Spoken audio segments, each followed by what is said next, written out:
future. Here, now, to share some deals which are new to both of us. I tell you, it's the small victories that count. And now, What's on My Shelf presents Garage Sales of the Future.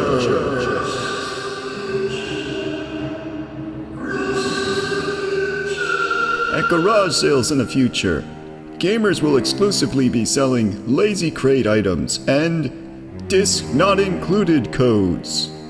I see stuff related to video games. Do you have any video games? Actual games? I believe I have a code right here for a game, but... A code? I see.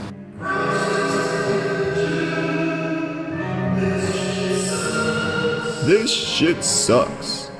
Alright, so we got another package in the mail, and I'm actually not sure which, what this is, because I've been ordering a lot of stuff recently, so,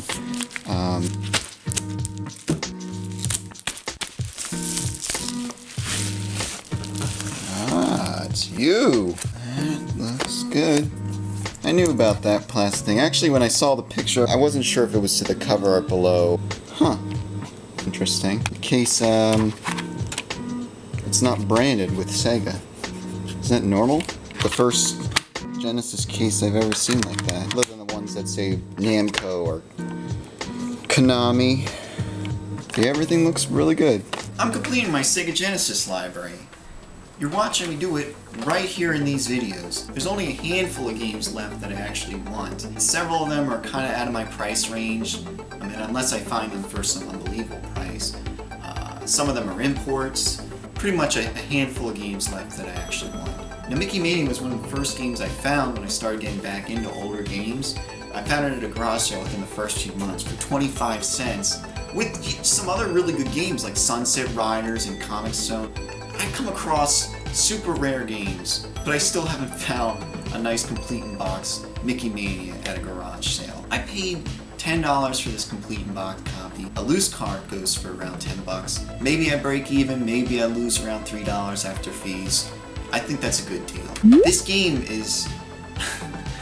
for all of you who know what this game is, I'm preaching to the choir, but this game had such a command of the Genesis's graphics and audio, and just the developers put so much detail into the presentation, just the layers upon layers of care and small little details that you wouldn't get in I guess lower budget games. And in fact, the Genesis version is king among all of them in my opinion, especially because of the load times. Even the Super Nintendo version has load times, significant load times. The Sega CD and the PlayStation 1 had CD quality music, but with the cartridge games you get that instant load time, and that's what I really appreciate about the Genesis version. Also, it has more levels than the Super Nintendo version.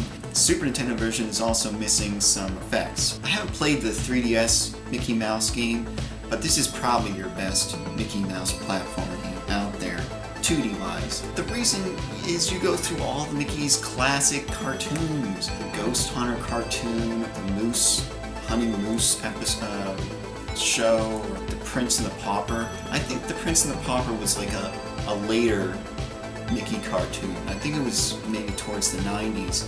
Anyways, you get some levels built around some classic Mickey cartoons, and it's not the same platformer game in every level. You get a lot of variety and different types of levels, so and it can be a little challenging, I'll admit that. I remember renting this game back probably in '94 and getting frustrated by it when I couldn't beat the last level. But anyways, it's a highly recommended game. If you don't have it in your library, it's cheap, widely available, so yeah. It's out there. Go get it. Oh, you're still here? Great. Remember that Mario box I picked up in ULTS Future 3? Don't remember that? Watch the video here. If you are interested in trading with me, I can send you more pics, videos, whatever you need. And as always, thank you for watching.